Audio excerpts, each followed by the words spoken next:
Nah, jadi meninggalkan sesuatu yang dilarang Allah itu lebih utama. Makanya jar Nabi khairu dinikum al-wara.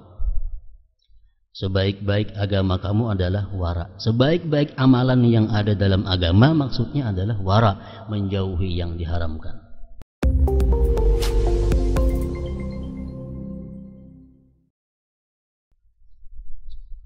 Makna daripada kalam Al-Habib Ahmad bin Zain bin Alawi Al-Habsyi rahimahullah dalam sebuah hadis qudsi, Rasulullah sallallahu alaihi wasallam bersabda, khairu dinikum al-wara'u. Artinya sebaik-baik agama kalian adalah wara. Maksudnya sebaik-baik amalan, sebaik-baik pekerjaan yang ada di dalam agama itu adalah amalan atau pekerjaan wara. Karena wara sudah kita ketahui, maksudnya wara itu adalah menjauhi segala yang diharamkan dan hal-hal yang syubhat.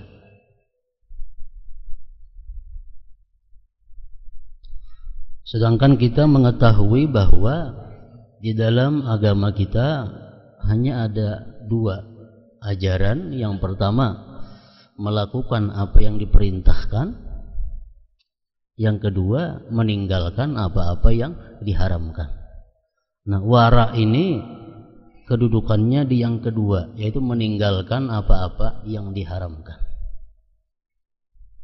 Sedangkan menurut para ulama usul, mereka mengatakan bahwa meninggalkan hal-hal yang dilarang oleh Allah itu lebih utama daripada melakukan hal-hal yang diperintah Allah. Umpamanya dalam suatu waktu kita dihadapkan kepada dua sesuatu yang bertentangan. Ada perintah, ada larangan. Nah, di sini kita diutamakan meninggalkan larangan karena itu lebih baik. Hadis Rasulullah mengatakan, ma nahaitukum anhu fajtanibu wa ma amartukum bihi faf'alu minhu mastata'tum. Ujar Nabi kita, sesuatu yang aku larang kalian daripadanya maka jauhi, dan sesuatu yang aku perintahkan kalian dengannya lakukanlah sesuai kemampuan kamu. Nah, jadi dalam hadis ini Rasulullah menyatakan bahwa setiap yang aku larang tinggalkan, setiap yang aku tegah tinggalkan. Sedangkan perintah, apa-apa yang aku perintahkan lakukan sesuai kemampuan. Nah, berarti di sini menunjukkan bahwa meninggalkan perintah, meninggalkan larangan itu lebih utama dan lebih baik daripada melaksanakan perintah.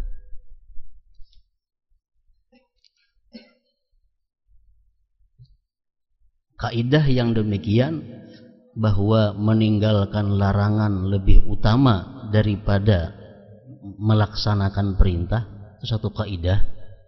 Nah, dari sini timbul berbagai macam hukum. Contohnya, kita ada undangan, ada saruan. Menghadiri saruan itu hukumnya apa? Sunat. Kalau saruan biasa.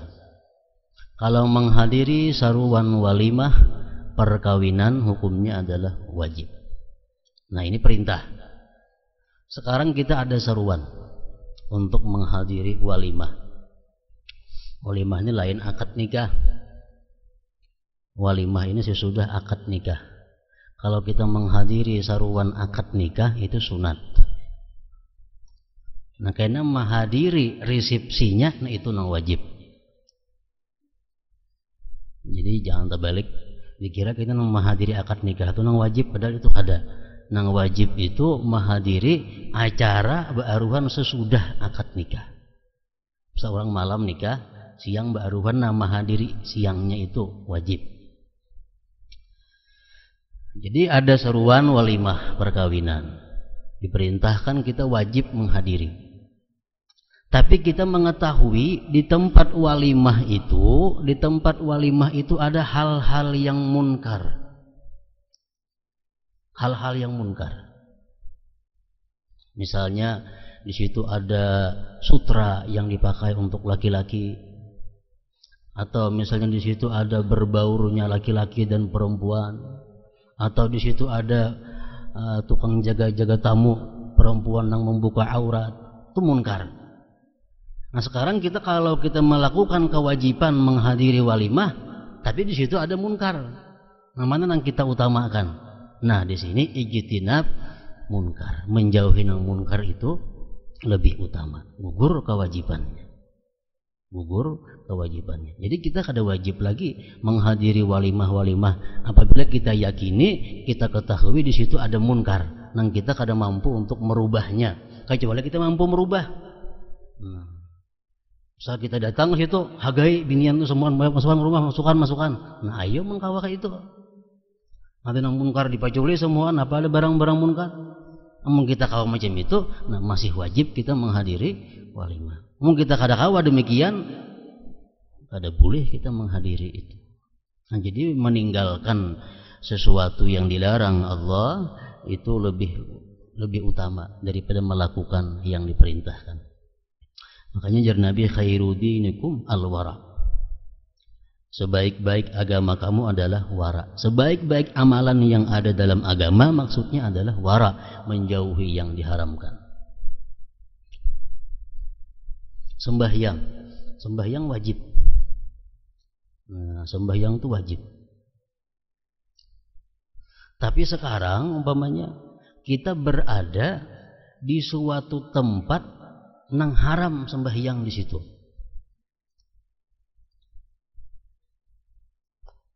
Sembahyang sampai waktunya wajib kita lakukan. Tapi kita berada di tempat nang di situ haram sembahyang.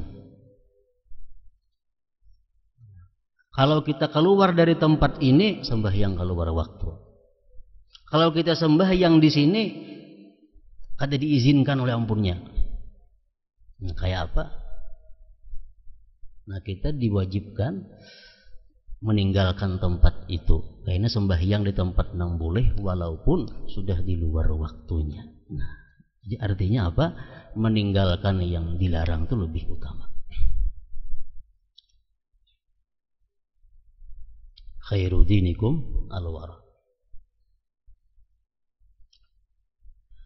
Dan pahalanya pun, pahala kita menghindari sesuatu nang munkar itu jauh lebih besar daripada pahala melakukan yang diperintah Allah.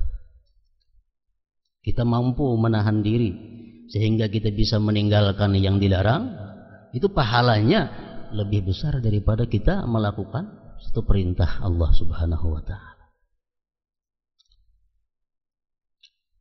Umpamanya kita ditawari sesuatu yang haram, engkau hendakkah modal menggenali usaha, nanti duitnya, cuma duitnya berbunga. Nah, lalu kita punya ilmu, kita punya iman, kita tolak. Kada bisa, aku ada hendak duit berbunga itu, aku cukup biarna ada nih aja. Nah pahalanya itu luar biasa ganalnya. Bukan main pahalanya itu. Pahala kita mampu menolak sesuatu yang munkar yang ditawarkan kepada kita. Khairuddinikum al-wara. Demikian pula halnya kita mampu menolak ajakan-ajakan maksiat lain. Mampu menolak ajakan-ajakan maksiat. Khairuddinikum al-wara. Man laqiyallaha wari'an a'tahullah thawabal Islam kullih. Barang siapa menemui Allah dan ia dalam keadaan wara, maka Allah akan memberinya seluruh pahala Islam. Artinya sewaktu dia menghindari hal-hal yang diharamkan oleh Allah, sewaktu dia menghindari hal-hal yang tidak jelas halal haramnya, di situ dia mati, dia mendapatkan seluruh pahala Islam. Barang siapa menemui Allah dan dia dalam keadaan wara, maka Allah akan memberinya seluruh pahala Islam. Dalam sebuah hadis qudsi disebutkan, wa ammal wari'un fa inni astahi an uhasibahum, sesungguhnya aku malu untuk menghisap, memperhitungkan amal orang-orang yang wara itu. Dalam hadis lain disebutkan, manik tasaba malan min haramin fa in tasaddaqa bihi lam yuqbal minhu wa in tarakahu ila wurrathihi kana zadahu ilan nar. Barang siapa mencari harta dari usaha yang haram, maka jika dia bersedekah dengannya tidak akan diterima, dan jika ia wariskan akan menjadi bekalnya menuju neraka. Orang yang bersedekah, berwakafkah, memberi makani orang kah, tapi daripada harta nang haram, lam yuqbal minhu, kada diterima daripadanya. Nah, kecuali orang yang berusaha haram ini tobat kepada Allah. Ini banyak kumpulan harta-harta nang haram. Tobat kepada Allah, kembali tobat. Otomatis harta nang haram ini mesti dikembalikan kepada pemiliknya. Sekarang pemiliknya ini kada tahu lagi di mana-mana. Pemiliknya kada ada di mana, kada tahu. Nah, lalu duitnya ini nang inya yakini bahwa duitnya duit haram, inya sedekahkan ke sana kemari. Nah, dengan niat pahalanya untuk mengampun duit ini, nah itu halal. Itu halal. Asa tobat. Amun jadi gawian, nah ini nggak diterima. Ada dapat keuntungan yang haram bagi, ada keuntungan yang haram beri makane orang, nah ini sia-sia. Amunnya tobat, nah itu bagus.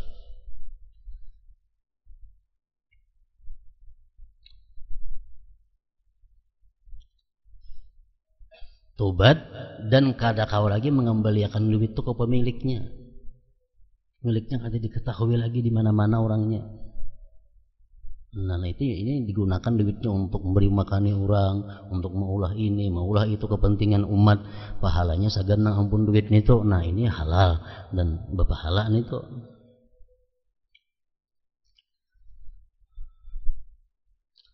Hadis riwayat Ahmad dan Ibnu Hibban. Amma alimtum anna siddiqa la yudkhilu jawfa. Amma alimtum anna siddiqa la yudkhilu jawfa illa tayyiba. Tidak tahukah kalian sesungguhnya seorang siddiq tidak akan memasukkan sesuatu ke dalam perutnya kecuali yang baik. Nah, pengertian baik ini macam-macam. Baik menurut kalangan orang adil, baik menurut kalangan orang-orang saleh, lain lagi. Baik menurut kalangan orang-orang muttaqin, lain lagi. Baik menurut kalangan orang-orang siddiqin, lain lagi.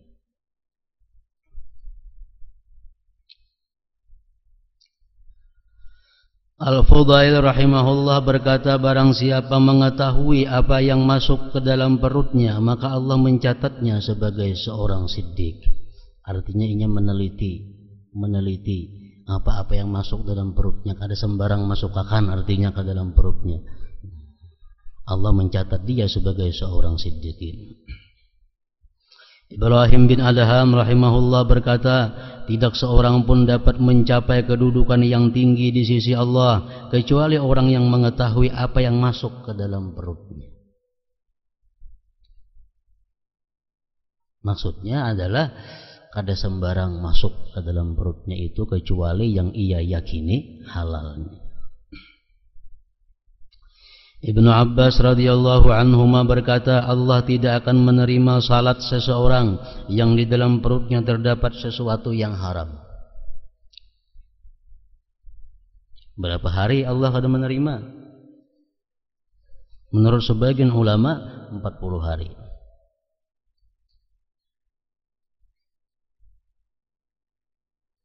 Allah tidak akan menerima salat seseorang yang di dalam perutnya terdapat sesuatu yang haram selama 40 hari.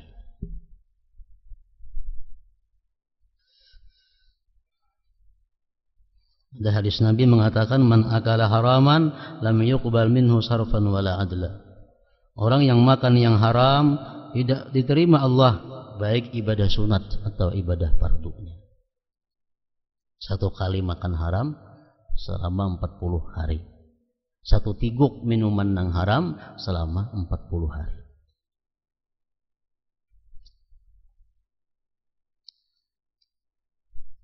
Dalam hadis lagi menyebutkan, man ishtara thawban bi asyrati darahima wa fi thamanihi dirhamun wa haramun lam yaqbalillah salatahu ma dama alaihi minhu syai'. Barang siapa membeli pakaian dengan harga 10 dirham, dalam harganya itu ada 1 dirham yang haram, Allah tidak menerima sembahyangnya selama ada pakaian itu di atas tubuhnya. Nah, ini hadis-hadis cukup untuk kita agar berhati-hati dalam hal makanan, pakaian, karena itu adalah alat kita, modal kita untuk beribadah kepada Allah Subhanahu wa taala. Imam Haris Al-Muhasibi mengatakan, ujar Haris Al-Muhasibi, aslu ta'at al-wara. Artinya pokok taat itu, dasar taat itu adalah wara. Artinya, kalau kita taat kepada Allah tapi kada didasari takwa, ini sia-sia. Dasarnya taat itu takwa. Apa? Dasarnya taat itu adalah wara. Taat bisa bernilai di sisi Allah bila didasari takwara. Ibnu Umar mengatakan, "Lau shallaitum hatta takunu kal hanaya wa sumtum hatta takunu kal autar lam yuqbal dzalik minkum illa bi war'in hajiz." Jikalau kamu sembahyang, terus sembahyang sehingga kamu seperti busur panah, bungkuk,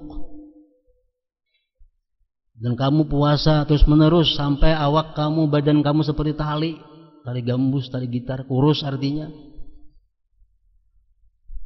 lam yuqbal dzalika minkum, tidak diterima yang demikian dari kamu, tidak diterima illa kecuali di war'in hajiz, dengan wara. Nah, jadi pungkala, asal pokok pondasi taat itu adalah wara. Asal taat adalah wara. Wa aslul wara at-taqwa. Nah, asalnya wara itu takwa. Wara kalau kada didasari oleh takwa, waranya sia-sia pula. Orang tu wara tapi kada didasari oleh takwa, waranya sia-sia. Waranya bisa kada ikhlas, waranya bisa hanya sekedar untuk mencari nama, waranya supaya hanya mungkin bisa untuk menarik perhatian orang. Ini wara nang kada didasari oleh takwa. Wa aslul wara at-taqwa. Pondasi wara itu mesti takwa. Itu perkataan Al-Imam Haris Al-Muhasibi. Sahal At-Tustari rahimahullah berkata, barang siapa ingin mengetahui tanda-tanda siddiqin, maka janganlah makan kecuali yang halal, dan tidak bekerja kecuali untuk mencukupi kebutuhan setahun, atau ketika berada dalam keadaan yang sangat mendesak. Dan seseorang tidak akan mencapai hakikat keimanan sebelum ia memiliki 4 sifat berikut: melaksanakan yang wajib sesuai sunnah, memakan yang halal dengan sikap wara, menjauhi segala larangan pada zahir dan batin, dan bersabar untuk melaksanakan ketiga-tiganya hingga maut menjemputnya. Barang siapa memakan sesuatu yang haram, maka anggota tubuhnya bermaksiat kepada Allah, suka atau tidak, tahu atau tidak.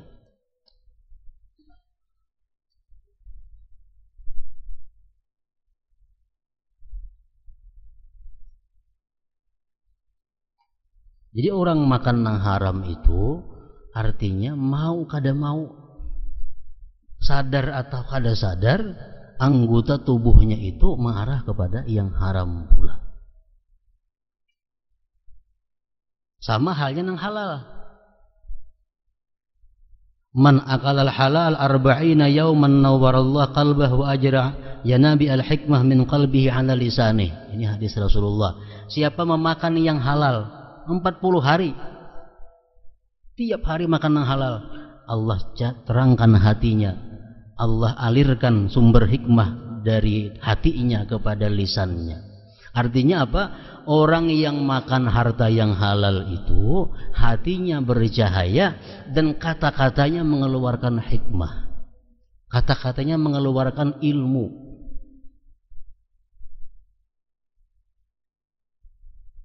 Mau kada mau mesti macam itu. Kenapa? Karena sesuatu nang halal pasti menumbuhkan sesuatu nang halal juga.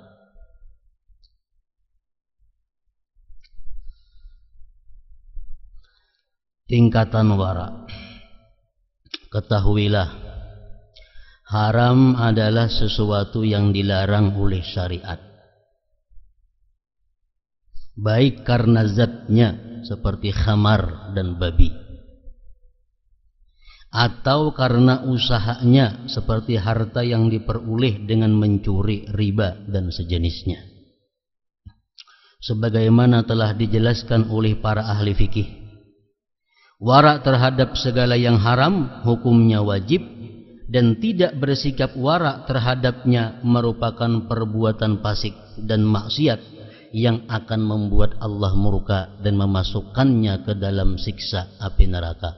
Inilah wara'ul udul ngarannya, atau wara adilin. Ini tingkatan wara yang pertama. Wara adilin. Wara adilin ini artinya orang-orang yang menjauhi sesuatu yang jelas haram dan menjauhi sesuatu yang syubhat yang dihubungkan kepada yang haram. Nah, ini wara adilin. Menjauhi sesuatu yang jelas haram dan menjauhi syubhat yang dihubungkan kepada yang haram. Itu ngarannya wara adilin. Ini wajib disipati oleh setiap orang beriman. Kalau kada disipati, ini ngarannya fasik.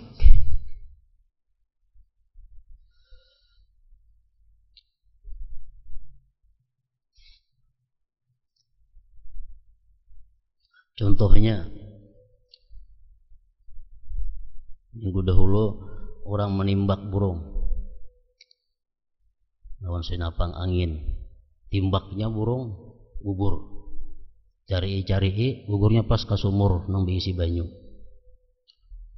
Burungnya gugur ke sumur, mati. Kita kada tahu matinya, apakah mati karena lamas kah atau mati karena timbakan senapang angin kah, kada tahu. Ini subhat nang dihubungkan kepada haram. Nah, ini wajib menjauhi. Kalau kita kada menjauhi ini, kita sudah fasik ngarannya. Kita kada wara adilin. Kada wara.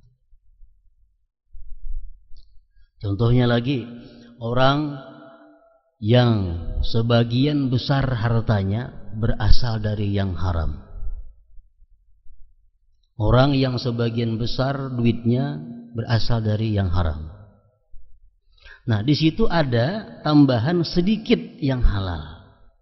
Sedikit yang halal. Misalnya berisi duit 50 juta. Ini kali 50-nya duit haram.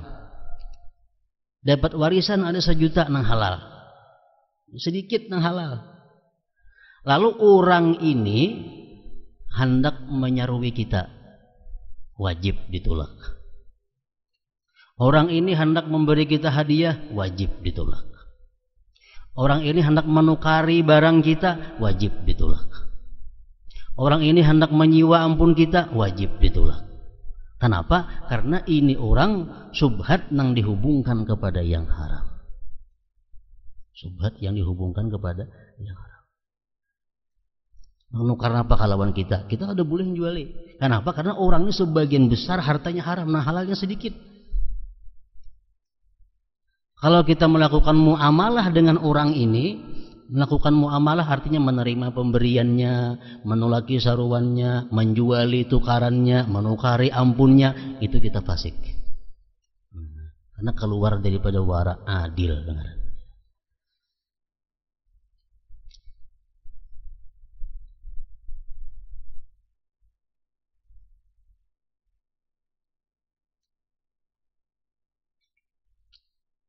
Ini wara yang paling minimal, yang wajib disifati oleh setiap mukmin. Tingkatan setelahnya adalah wara kaum salihin, yaitu meninggalkan yang halal karena di dalamnya mungkin terdapat yang haram. Nah ini lebih hati-hati lagi wara salihin ini. Kalau tadi kita menimbak burung, burung tadi gugur ke sungai, mati, dalam keadaan mati kita temui, itu wara adilin, kada boleh makan, apalagi wara salihin. Nah, kalau kita menimbak burung, kita timbak umpamanya burung, gugurnya katabing, mati juga sudah burungnya. Nah, wara adilin masih boleh makan, wara salihin sudah kada boleh lagi. Orang sebagian besar duitnya adalah halal, 50 juta dia biasin yang halal, 1 juta ada yang haram. Orang ini hendak bermuamalah lawan kita, hendak memberi kita, menyeruani kita, nukari pun kita atau apa muamalah, 50 juta yang halal, 1 juta yang haram. Orang wara adilin masih boleh bermuamalah dengannya. Tapi kalau wara salihin, kada boleh lagi muamalah dengannya. Ada kau lagi muamalah. Karena ini sudah wara salih.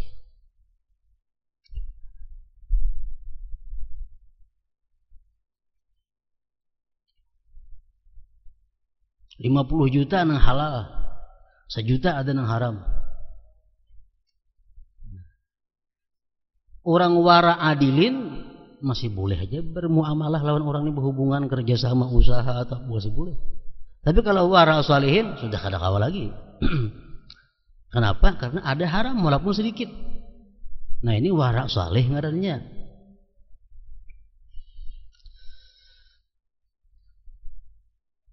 Duit pemerintah banyak, duit pemerintah nang halalnya banyak, nang dari haramnya banyak. Orang wara adilin masih boleh mengambil duit pemerintah selama inya kada tahu itu dari yang haram, selama dia kada tahu bahwa itu duit yang haram.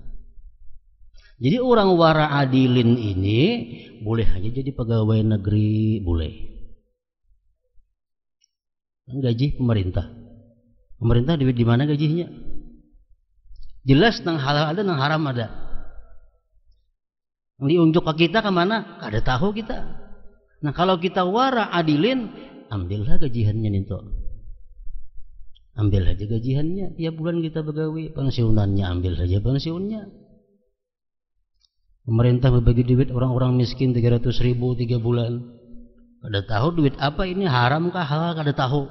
Kada ada tanda-tandanya. Dan kita kada tahu nang diunjuk lawan kita duit haram atau halal. Wara adilin ambil lagi 300.000 itu kada apa-apa. Kalau kita wara salihin kada kawa ambil itu.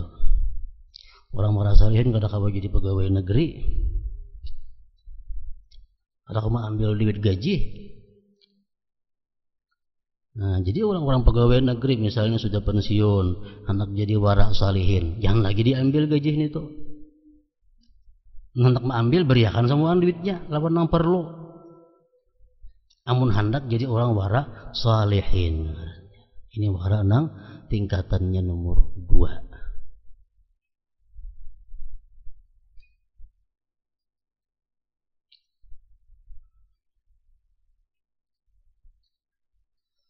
Nah itu sudah termasuk wara nang sunat ngarannya. Wara salihinnya wara nang sunat, kalau wara adilin tadi wara nang wajib gitu.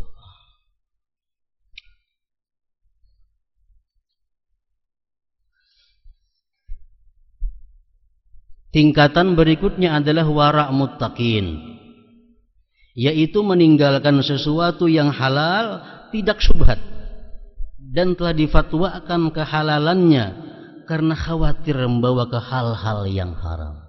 Nah, ini lebih berat lagi. Ini nyata sudah halal. Nyata sudah halal.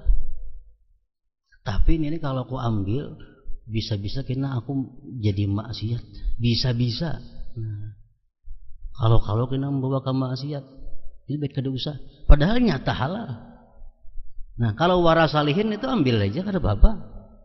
Kada merusak kewaraannya kalau wara salih. Tapi kalau sudah wara muttaqin, sudah kada mau. Walaupun itu halal, jelas halal, tapi nya khawatir kalau itu diambil, kayaknya kalau ku macam-macam timbulan masalah, dia kada usah diambil. Nah, ini wara muttaqin.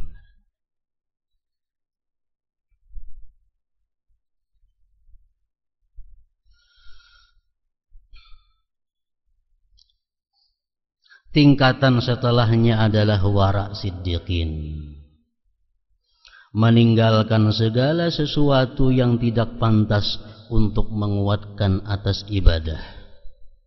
Barang ini sudah nyata halal, nyata halal, kada syak lagi halal. Tapi ini barang membawa ibadah kada pacangan. Kalau kada usah.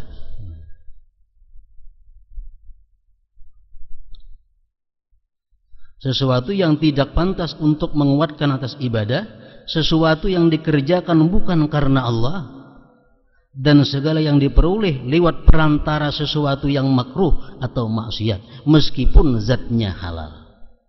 Ini wara siddiqin. Ini ada 4 pilihan. Nak mana kita pilih? Keempat-empatnya itu halal, keempat-empatnya boleh. Asal jangan di luar 4 ini. Nak wara adilin sakada-kadanya itu, wara salihin atau wara apalagi muttaqin atau wara siddiqin. Sebagai contoh adalah seseorang yang meminum air sungai yang digali oleh pemerintah. Sebagai contoh adalah seseorang yang meminum air sungai yang digali oleh pemerintah.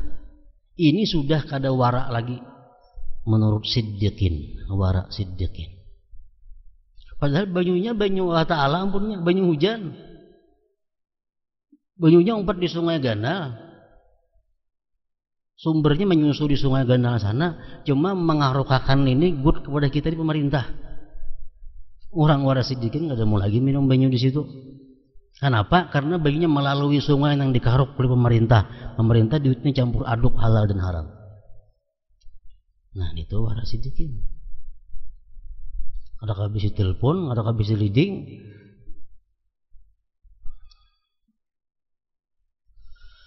Atau memakan anggur atau buah-buahan lainnya sama aja yang pengairannya berasal dari sungai orang yang zalim. Ini ada bisi kabun, irigasi contohnya. Irigasi itu kita kada langsung minum banyunya kada, tapi kita memakan bani baras nang diairi liwat irigasi. Kada mau juga. Karena banyu nang menyiram perumahanku liwat di sungai yang dikaruk pemerintah. Sikap yang kedua ini lebih wara lagi dari yang pertama. Sebab anggur tumbuh dengan perantaraan air tersebut.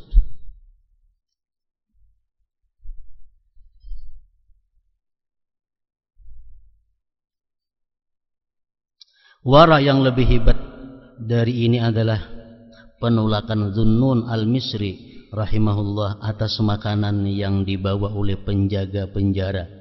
Padahal makanan itu halal, baik, dan pada saat itu beliau dalam keadaan lapar. Tangan penjaga penjara tersebut tidaklah haram, tetapi tumbuh dari makanan yang haram. Karena itulah Zunnun rahimahullah menolak makanan yang ia bawa. Ini lebih daripada wara siddiqin lagi.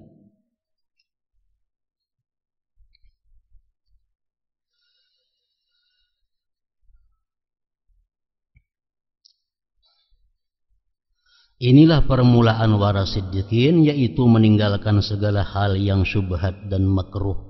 Puncak wara siddiqin adalah meninggalkan segala sesuatu yang dikerjakan bukan karena Allah, karena menjunjung perintah Allah Subhanahu wa ta'ala.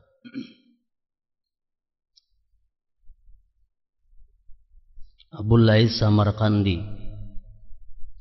pengarang kitab Tanbihul Ghafilin, mengatakan, ujar sidin wara tadi ada 4 tingkatan, dan masing-masing 4 itu kita bisa melihat cirinya, kita bisa melihat tandanya, sehingga dengan itu kita bisa mengetahui orang itu di wara mana kedudukannya.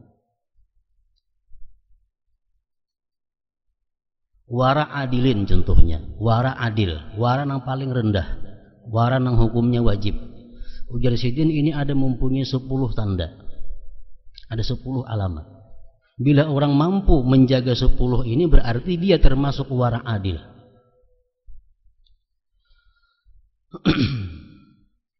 Yang pertama, ujar sidin hifdzul lisan anil ghibah,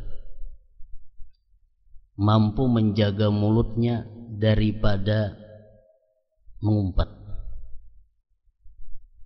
Ini tandanya orang wara. Wara yang paling rendah, wara tinggi itu yang dikisahkan lagi. Ini wara yang paling rendah, menjaga mulut daripada ghibah. Quran menyatakan wala yaghtab ba'dukum ba'dha. Ujar Quran, jangan saling menggibah. Yang kedua, al-ijtinab anis su'izzan, an su'izzan, menjauhi buruk sangka. Menjauhi buruk sangka. Selama itu masih kita kawa mengihtimalkan, selama kita masih kawa mengindah-indahkan, jangan hendak berburuk sangka. Kalau kita wara yang paling rendah, kalau kita wara adil. Jadi Tuhan ijtani bu katsiran minadh-dhann inna ba'dadh-dhann ismun. Jauhi sangka-sangka, karena sebagian sangka itu ada yang dosa, buruk sangka. Orang memakai jam tangan kuning, batu emas tuh, jangan disangka itu, karena kuning tuh mungkin aja kada emas. Memakai kacamata kuning, saku emas nih tuh, jangan saku-saku, karena banyak aja kuning itu kada emas. Orang memakai utas kuning, laki-laki, saku utas emas itu, jangan buruk sangka, karena kemungkinan lain masih banyak lain pada emas dan kuning-kuning ini tuh. Nah itu buruk sangka. Orang bisa berjual, berdagang, bertuku, payu, laku jual belinya, jangan berburuk sangka, mas aku bakajian napakan itu, jangan kayak itu, saku betuyul itu. Aku nya kada payu di anda kena pembanci, saku jangan buruk sangka nangka itu, karena ini urusan rezeki dari Allah. Allahu yarzuqu may yasha. Allah memberikan rezeki kepada orang yang Dia kehendakinya. Mungkin ini dikehendaki banyak, aku sedikit. Jangan berprasangka yang buruk. Nah ini wara adil. Al-ijtinab anis sukhriyah. Yang ketiga, menjauhi daripada mengulu-ulu orang, merimihkan orang, mengecilkan, memperinting orang. Kalau kita wara adil. Al-Quran mengatakan la yaskhar qaumun min qaumin asa ayyakunu khairan minhum. Jangan kamu merimihkan orang lain, barangkali yang kau remehkan itu lebih baik daripada kamu. Barangkali yang kau remehkan itu lebih baik daripada kamu. Yang keempat, ghabdul basar. Orang wara adil itu menjaga mata daripada hal-hal yang maksiat. Yang kelima, sidqul lisan. Orang yang wara adil itu jujur kata-katanya, benar kata-katanya. Yang keenam, orang yang wara adil ay ya'rifa ni'mat Allah alaih, dia kenal nikmat Allah atasnya, dia tahu nikmat Allah atasnya. Dengan demikian dia kadang mau ujub dengan dirinya. Yang ketujuh, orang-orang yang wara adil itu ayyum fi kamalahu fil haq, dia menggunakan hartanya di jalan yang benar. Di jalan yang benar. Yang kedelapan, mujasidin an la yatlubu li nafsihi 'uluwan wal kibir, bahwa dia tidak mencari ketinggian, tidak mencari popularitas, tidak mencari kemasyhuran di permukaan bumi ini. Nah, itu wara. Yang kesembilan, al-muhafazah 'ala salawatil khamas, memelihara sembahyang 5 waktu. Yang ke-10, al-istiqamah 'ala sunnah wal jamaah, tetap dalam sunnah wal jamaah. 10 tanda ini dimiliki oleh orang yang wara paling rendah. Wara adilin ngarannya. Kalau orang wara salihin pang, apa tandanya? Lebih pada 10 lagi. Orang wara mutakin lebih pada lagi. Wara sidikin lebih lagi. Nah, cuma yang wajib kita miliki ini wara adilin. Nah, 10 ini sekada-kadanya tandanya.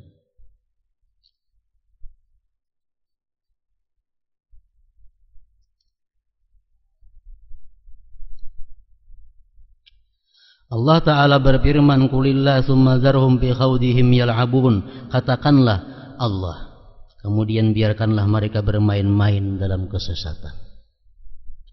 Contoh wara muttaqin. Ini kata apa huruf?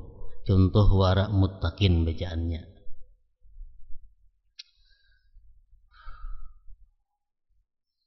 Contoh wara muttaqin adalah tidak memakai minyak harum bagi orang yang belum kawin, karena khawatir akan membangkitkan syahwat. Enggak situ aja, orang lain tuh lebihan dicurit gitu. Contoh orang wara muttaqin, ini kadang mau pakai minyak harum. Kenapa? Karena minyak harum ini bisa mendorong syahwat, sedangkan ini belum berisi pasangan. Syahwat ini akan mendorong seseorang untuk memikirkannya, kemudian memandangnya. Sedangkan hukum memandang adalah haram. Setelah itu ia akan terdorong untuk berbuat zina. Padahal minyak harum itu sendiri hukumnya mubah. Nah, jadi orang wara mutakin ini meninggalkan sesuatu yang nyata-nyata halal, nyata-nyata boleh, karena khawatir kalau ini membawa kainannya kepada yang diharamkan. Ini wara mutakin.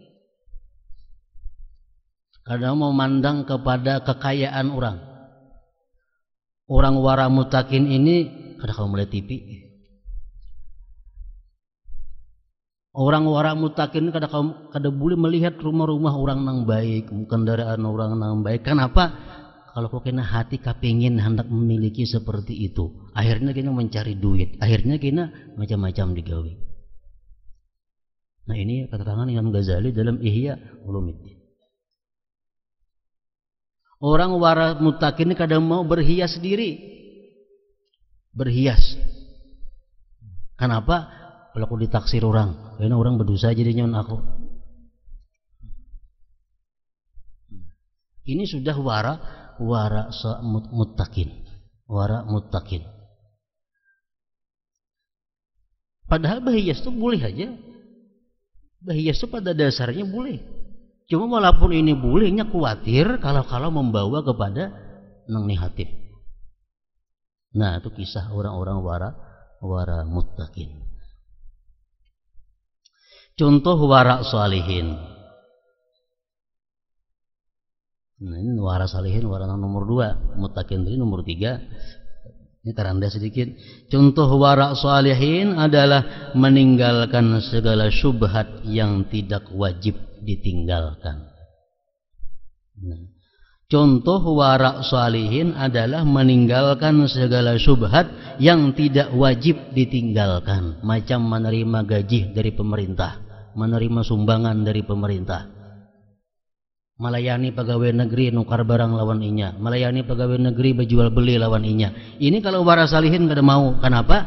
Duitnya itu adalah bercampur antara halal nang banyak dan haram nang banyak. Walaupun itu kada wajib dijauhi, cuma untuk menjaga warak salihinnya ini kada mau. Nah, ini warak salihin.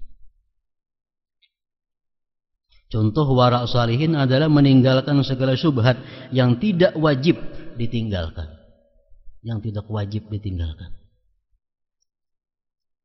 Orang nah usahanya ada haram 1 juta, tapi ratusan juta ini halal. Orang waras salihin kadang mau muamalah dengan orang ini. Kenapa? Walaupun hartanya banyak, tapi ada sedikit yang haram.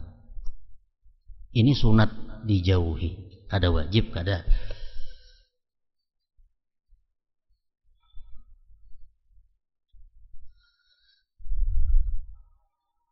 Subhat yang wajib ditinggalkan itu,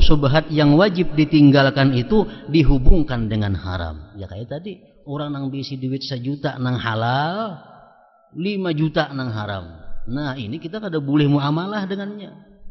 Kada boleh kerjasama.